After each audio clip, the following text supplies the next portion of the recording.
You are not so great, Britain. Chapter 6 Tracking Hell. Hello, my name is Tomasz Oreński and you're listening to the next episode of You're Not So Great Britain. Elisa is not with us today, but I got a special guest. His name is Matt Ireland and he's an experienced driver that drove everywhere in Europe. He's also a co-host of the podcast Truck and Driver, and he also wrote some books. Maybe you can tell us about that, Matt. Oh, yeah. So, as Thomas says, my name's Matt. I've been driving in Europe and around the UK for over 20 years now, and I've so far written one book called You Call We Haul, The Life and Times of Bob Carter, which just chronicles a very good friend of mine's life story in transport, who started out in the UK and progressed on the Middle East haulage and then back into the UK market. Sadly, he passed away a few years ago, but that's his life story. Yeah, that must be a fascinating read. I actually read some of those Middle East stories, and those were some times with drivers traveling in really dire conditions, and back then it was a true adventure. Absolutely. Not how it is right now. But you traveled a bit off the beaten track yourself as well. I think you've been to Kazakhstan, if I remember correctly. I've not done Kazakhstan. I've done quite a lot to Russia and Ukraine. Never did quite get to Kazakhstan, but I'm currently sat in Braintree and I'm attending a reunion that I've organised. This is the second one for a bunch of guys who used to work for Kepsto Freight, and they all used to travel mostly to Russia, Kazakhstan, bit of Uzbekistan, Azerbaijan, all the Russian satellite countries. So they've done some proper ultra distance again through really bad climate, weather, corruption, everything thrown against them. So they've got some interesting tales themselves. Yeah, it can be fascinating. I once met a guy who traveled to South Korea overland because he had some dangerous goods that they wanted to limit as much as possible, taking them on the ship. Mm-hmm. So he traveled all the way, I think, to Vladivostok and then took the ferry from there. Wow. So it was some amazing adventure, I guess. But I'm not that well traveled. Like lorry-wise, I've only mostly traveled in Scotland, and now I moved to Finland. I'm starting around here. But when I was younger, I traveled a lot as a hitchhiker. So obviously you were traveling a lot with the drivers. You were seeing how they live, how they work. You were listening to the stories.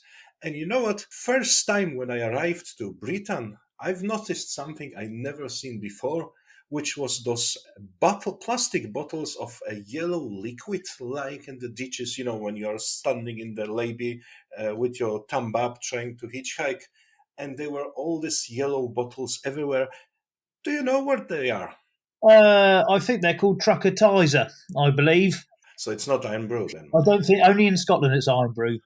Litter is a real bugbear of mine. I cannot stand it, and why people can't use bins is quite beyond me, and it also irks me an awful lot for a lot of British people just to blame foreign drivers for doing this, when there's more than enough homegrown British guys who can't be bothered to throw anything into a bin. We had a chapter of the podcast about that as well. Yeah, the one thing I think is very ironic that the people who seem to drink Red Bull can't manage the energy to actually throw a can in the bin. Maybe they think it will fly on itself. Yes, yeah, exactly. So, it's not a pretty sight at all anywhere, and it does seem quite acute in the UK compared with a lot of other places. Now, whether that's because it gets cleared up more in Europe or whether it's just happens a lot more in the UK, I'm not 100% sure. I think we can refer to our previous podcast. I think it's a lot of cultural thing. Like when I was growing up in Poland, or when my co-host was growing up in Italy, it was thrown upon you when you were a kid and you were littering. And here I actually stopped telling people to do not throw stuff because I tell kids to do not litter, and and their parents stay in the defense, in defense of their kids littering. So I think it's a lot of cultural thing. But, my question was more about, I know this is not the very nicest topic, but I was actually concerned if you can tell us what's this yellow liquid in the actual bottles. Because I think that will start us on today's topic. Yeah, well, to not put too fine a point on it, it's piss. And it generally stems from a complete lack of facilities for drivers in the UK. Again, especially compared with pretty much everywhere in Europe. I can't really think of anywhere that's worse for drivers actually getting somewhere to stop and use a toilet. Even to the point of there's been a big campaign by Truck and Driver magazine of getting companies to actually allow drivers to use a toilet on site because they weren't allowing drivers to use facilities whatsoever. The law has changed here now, and they are supposed to, but even still, you'll quite often get somewhere to be told there's no toilet or there's a portaloo that's not seen a wash in an awful long time. Yeah, I can imagine that. But the thing is also, I think that even when there are some toilets, like on this big motorway services area that are common in Britain, because if someone's from outside Britain is listening to us, if you drive on European motorways, you usually have some small laybys with like couple of bays for truck parking, maybe 15 parking bays for cars, and a small toilet and maybe a picnic table, and that's it. Such a thing virtually does not exist in Britain. On the motorway network, you only have this big motorway areas when you need to enter and you need to park, and very often it's not even like drive-through parking bays, but you need to actually reverse your lorry into a parking bay, providing there's enough space for you to park there. And then the truck parks are usually at the very end of the parking area, so you have to walk to this building, and then if you get to the building, the toilets are rarely next to the entrance, but you have to walk through all these shops selling tats and fast food outlets only to get to the toilet, when you will find a queue from some coach full of football fans or something waiting. And that means that you cannot just stop, pop into the toilet and be back behind the wheel in 3 minutes. No, it takes like 20-25 minutes sometimes to get an actual toilet break when you're driving a lorry. And this is another reason I think that discourages people from even driving to this motorway services areas if they can just stop on the halt shoulder, put the hazards on, and just use the bottle basically. Yeah, absolutely. You raise a very valid point. I mean, the UK motorway network, there is not one single rest area, or like in France they have airs, don't they? In Germany they have the Rastplatz, which is just literally somewhere to pull over, use a toilet, or stop and have your lunch and go. There's not one single area in the UK. On the A roads, compared with the motorways, yes, there are laybys here and there, but none of them are proper big rest areas. Although, funnily enough, not far from where I am now at Braintree, up the A120, close to Stansted Airport, there is actually, either side of the road, there is like a European-style rest area with about half a dozen truck bays. They've got a cafe in there, and they've also got a toilet block. And they are pretty much the only kind that I can think of in the UK actually. I think there's another one like that when you turn left at Scotch Corner to go for Carlisle. Yes. There's also this deep lay-by with small cafe and the toilet, which is closed at night, so it's pretty pointless when you drive there at night, as I used to. Absolutely, yeah. And it's only on the one side as well at Scotch Corner, isn't there? And yes, that's true. Yeah. There is the motorway service area on the other side, but then you cannot get the truck there. But also there is something unique at the Scottish border. When you drive, I think it's already M6 between Gretna and Carlisle. When if you drive southbound, there is this BP station on the left when there is absolutely no parking space whatsoever.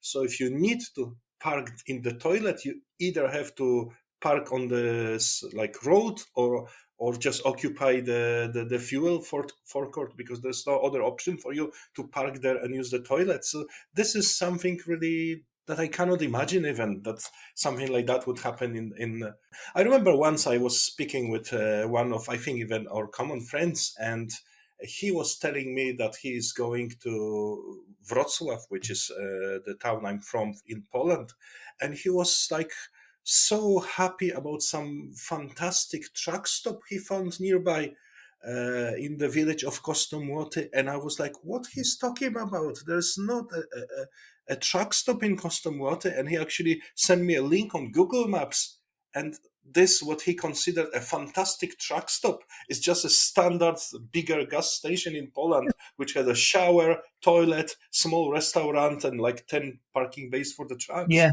So this shows to me how low the standards are in Britain for drivers to consider just an ordinary Eastern European gas station to be a fantastic truck stop. Absolutely. I mean, I've always enjoyed going to Poland just because the facilities are so good, and amongst other things, you know, if,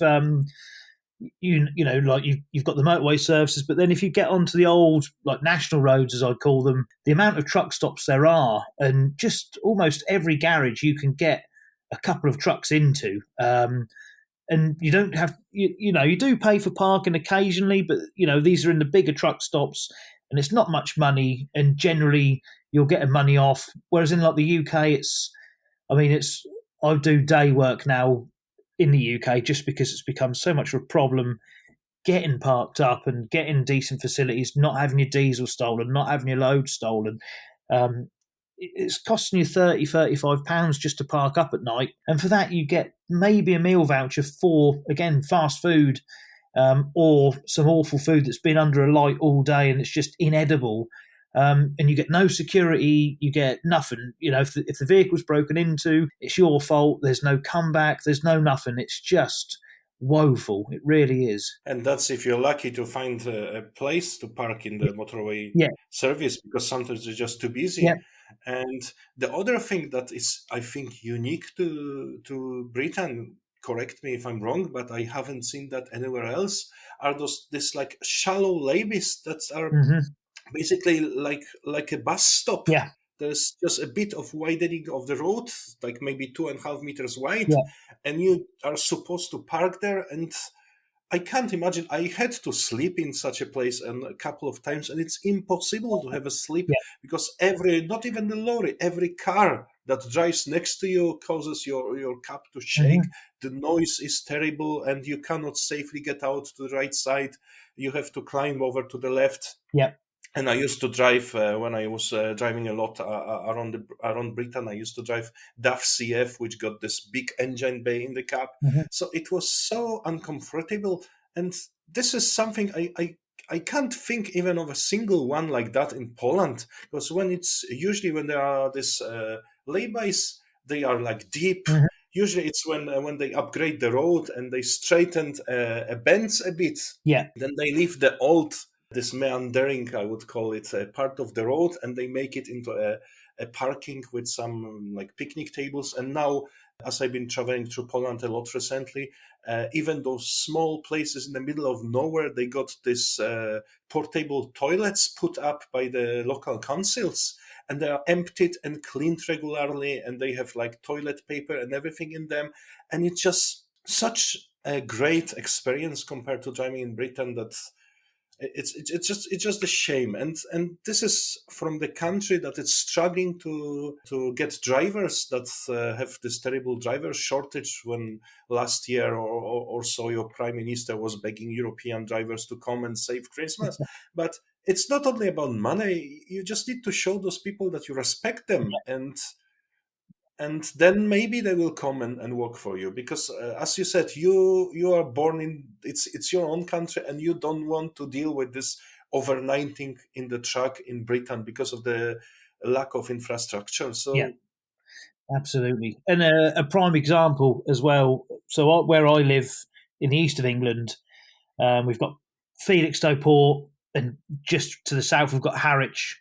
And so anything coming in, I mean, Felixstowe is allegedly Britain's premier port for deep sea like container shipping. anything that's coming in and going sort of towards the Midlands or the North will go down the A14. Now, we had a truck stop called the Orwell Crossing on the A14.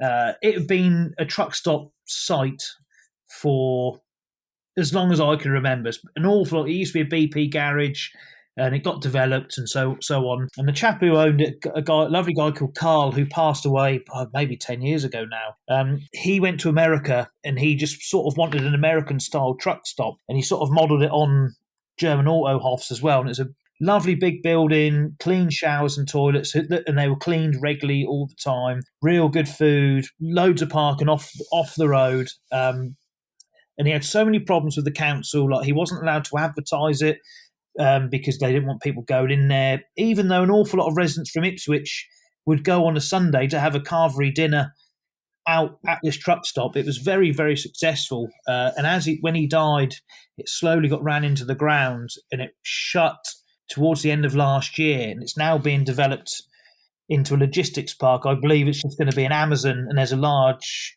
local haulier taking up part of it as well. So I can guarantee that there'll be double yellow lines with fines if you dare to stop there. So there's just even less places to stop now. So, for example, if you're leaving Felixstowe and you're going to Birmingham, which is about, let's just say, 4 hours driving, depending on where you're going in the Midlands. But if you leave Felixstowe heading westbound, you've got a small garage at Ipswich, which does have a snack van in, which is very good.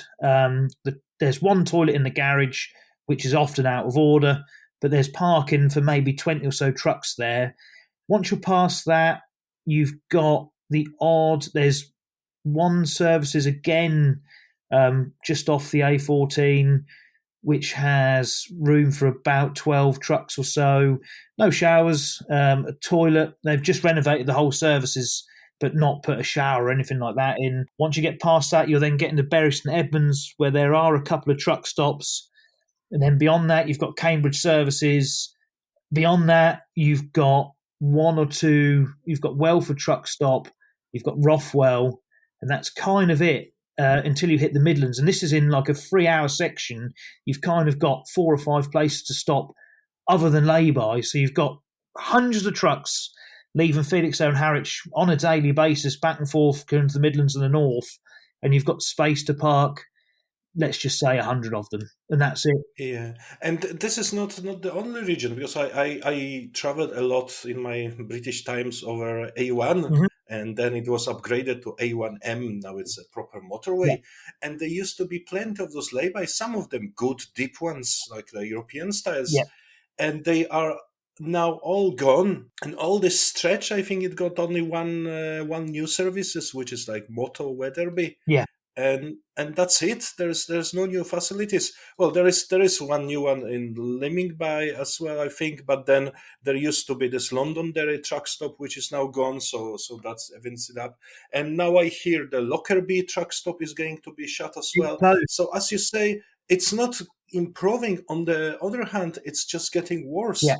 And the other thing is that those who stay in business, they are running such a captive business that your friend from this truck stop that tried to do it good was actually an exception. Yeah. I remember a couple of years back, I was traveling with my girlfriend, and we were really struggling to find a place to stop, because as you drive from Dover, from the ferry, there's like a very big traffic, and first this motorway to Dover was all busy because of Brexit. Like there was trucks parked everywhere in, I think, Maidstone services. So we left there.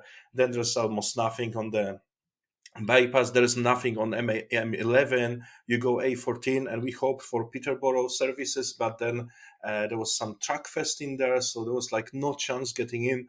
And then I told to her, listen, there used to be this old style truck stop someone recommended to me as a great thing 10 years ago, and I once stopped there and I thought never again. But that was like 10 years ago. It has to be better by now. So we went there, and actually I name and shame them. It was like Stibbington Inn, I think. Stibbington Diner. Yeah. And it was disgusting. I don't think they cleaned the tables since I was there last time. It's just basically a yard full of dusty potholes, and this cafe that haven't been improved for like 40 years. especially showers. My girlfriend gave up. She was just too disgusted to use showers there. Yeah. And that's, I guess, the ladies' showers are in a better condition than the men's showers because obviously there's much less lady drivers. Yeah. The food, there was like not a single healthy item on food. Even she got some toast and it was like deep fried, like dripping with oil. Yeah. It was just something. I just seen her face after we traveled across the Europe. We were on some road trip to Tuscany and back, and we were stopping in this German Autohofs and French routiers and everything. And then we ended in like Stibbington diner, which was like completely opposite to what you would expect in 21st century. Yeah.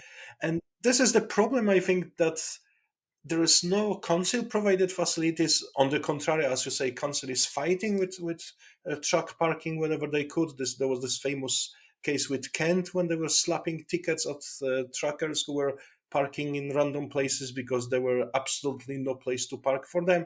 And the private institutions are very far from each other, and even though you could think they have this heritage market, but they have so much problems with the council, so much problems with some local NIMBYs, that I guess this business is really hard to run a truck stop in Britain. So tell me if you know why there is no like council-run motorway services area, why they are all run by the private companies. Yeah, the council used to have an obligation. And an awful lot of most councils many years ago, most areas would have a cattle market, and these would often double up as truck stops at night, and they're getting fewer and fewer and fewer. Newark it's now, I think even that has gone potentially, and it's being redeveloped. But I think the parking has moved. But again, it's been a while since I've been up there. But the problem is, it's the same with everything in the UK. It's because it's being privatised. The council has nothing to do with it. We'll give that to a private company. They can make money out of it because that's all it comes down to, is making money, and they're not interested in it. And so they just wash their hands of it and say, well, it's not our responsibility. It's this company over here. You have to speak to them. And because they're a private company, they can do as they please, and there's no comeback. And it's so frustrating. My idea would be almost every large town in the UK has a park and ride system for people going into town every day. And at night, these parks are all empty. So why not employ somebody to keep an eye on them? And you could park some trucks in there because they all have toilets. Yeah, they might not have showers, but there's toilets in these places for the buses and the drivers and the passengers. So you could park trucks in there overnight and charge a fee that would cover the cleaning and the security of whoever's in charge there. And just tell the drivers, look, you can park from, say, 6 p.m., but you have to be gone by 6 a.m. because it then becomes a car park again. And they can even take the bus or the tram to the town to go to restaurants or something. I remember vaguely, I think it was well over a decade ago, but I used to park, I think it was in Plymouth, on the bus stop in the city center. Right. There was this very system that at night you were allowed to park your truck on the bus stop in the middle of the town, and it was brilliant because you can go to the pub, you can go to do some shopping in the local Tesco and everything. Yeah. And then after a couple of years, I came back to there, and it was no longer allowed. So yeah, this is another example of how trucking facilities are disappearing. And when we come to the private companies, we have to remember, if you build some motorway side business, then a truck is not a good business for you because it takes a lot of parking space. It will probably stay there for 11 hours, and the driver maybe will buy one meal, go to the shower, and that's it. While on the same space, you can park like 6 cars with family of 4 in every of those cars, and they will go to McDonald's and they will buy some shit for the children, and they will maybe buy a cover for the mobile, and they may play one of those games, arcades, and spend time in there. So for those businesses, the truck driver is the worst kind of customer because they take a lot of infrastructure and they don't spend much money. So true, but they are also customers that are there all year round. Well, that's true too. They are not doing occasional trips. That's a good point. Yeah. but yet I don't see that the motorway services area in Britain really try to cater for truck drivers. No, they're not interested, not at all.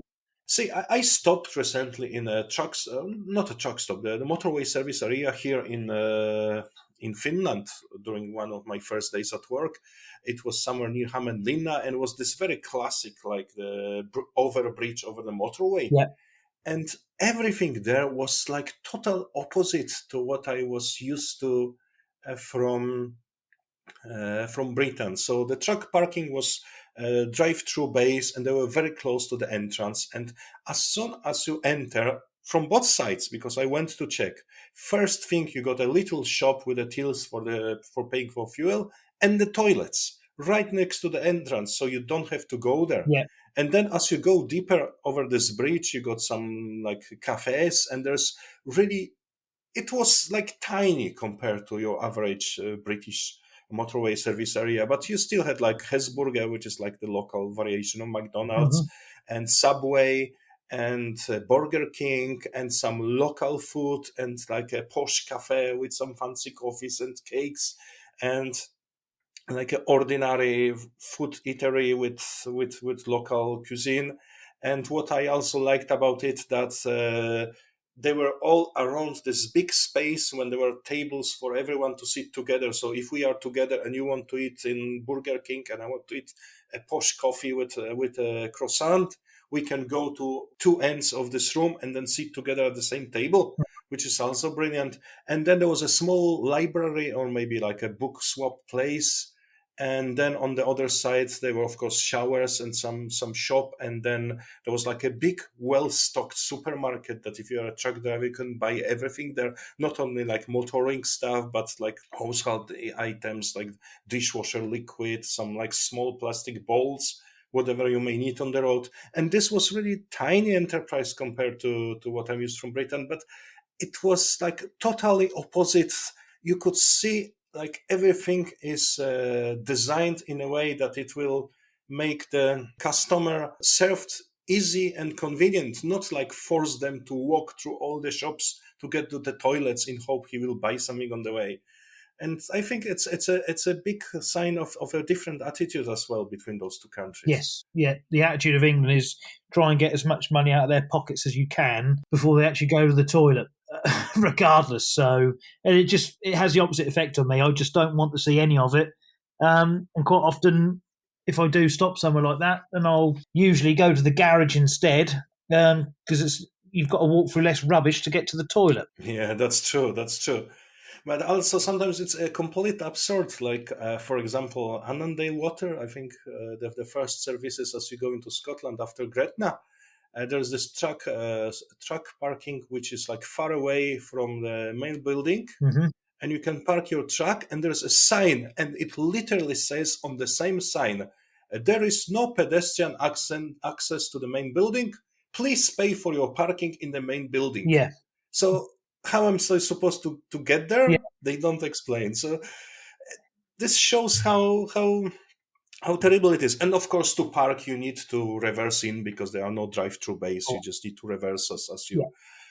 And, that's also must be a terrible cost, because I only recently upgraded to class 1. And, for me, it was a struggle to reverse on blind side into this narrow, dark, truck bay in some motorway service. So I guess there must be plenty of young, inexperienced drivers that hit other trucks or damage their own trucks with this like really high concrete curbs that they are usually around these truck parking spaces. So I just don't understand. So tell me, what can be done to improve the situation? Yeah.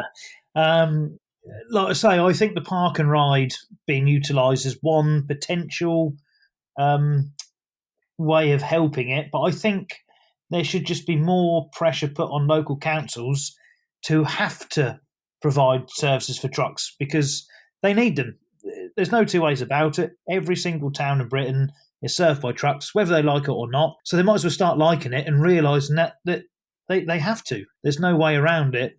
The problem, again, it's just the money from the budget to actually try and build somewhere where, like you say, you park a truck up, you might get the guy or lady to have one meal out of them, and that's it, whereas 4 or 5 cars will provide much more revenue. So they just need to stop thinking about it being revenue and provide an actual service for essential workers. When COVID was on, we were key workers and people were clapping us just for doing our job, and now we're back to being the scum of the earth again. So we need people just to remember back to when they were locked up inside and we were carrying on regardless. And again, there's a commercial at the moment on TV by McDonald's with all these cheerful truck drivers taking their god-awful McDonald's food home to their families. And I'm not a fan of McDonald's at all. But yeah, in the pandemic, they wouldn't serve truck drivers because it was a drive-through and you can't take a truck through, so you can't walk in and you can't get any food. But they seem to have forgotten that straight away, ironically, now have truck drivers on their adverts. Yeah, and also when it comes to pandemics, I drove in Scottish Highlands and there were virtually no toilets open at all. Mm-hmm.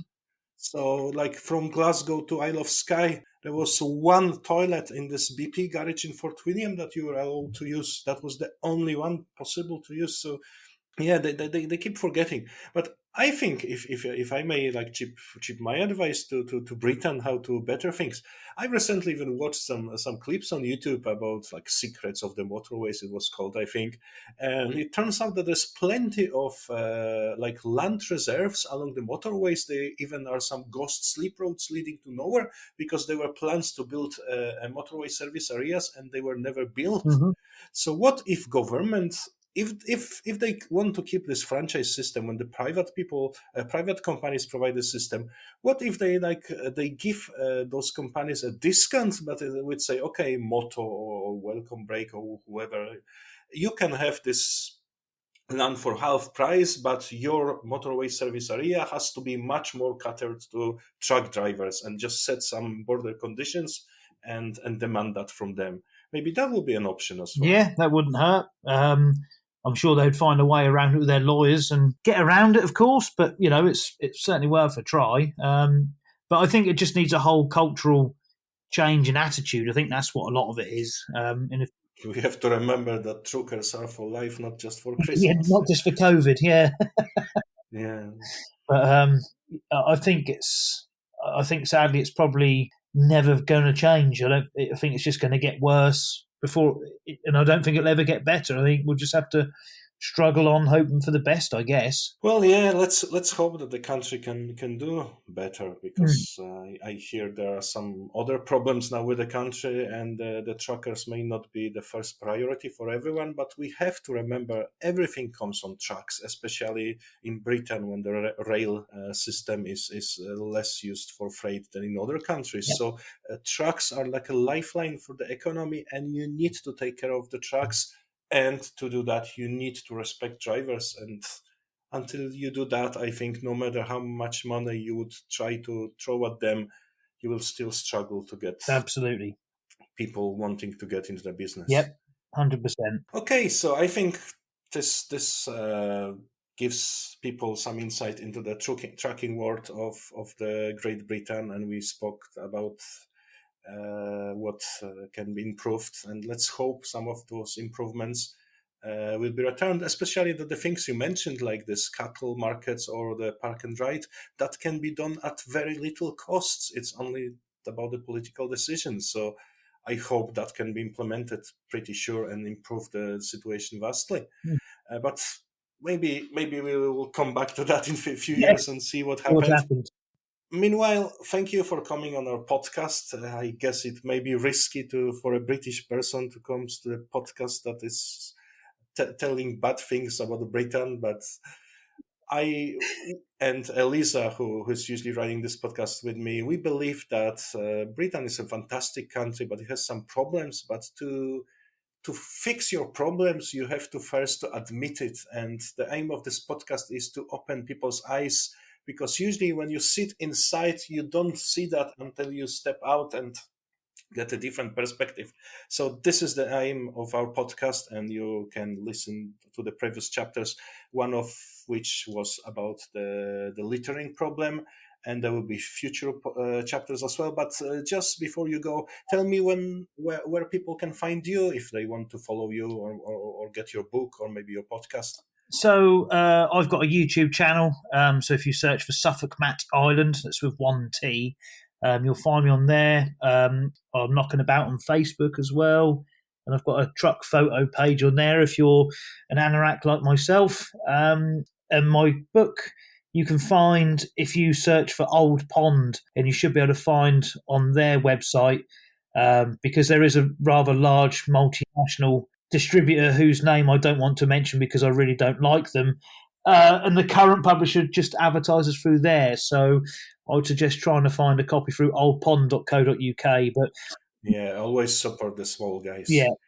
Especially that you can get a better deal, which I just learned as I needed a tablet with SatNav for my truck as I moved to a new country. And instead of going to any of the big players, I went to my old friend from scouting who has a small computer shop in Poland, and he got me a great tablet at a better price than any of the main street retailers. So it's not a sacrifice if you are going to help out the small guys. It's actually better for everyone. Absolutely. So I will encourage you to do that as well.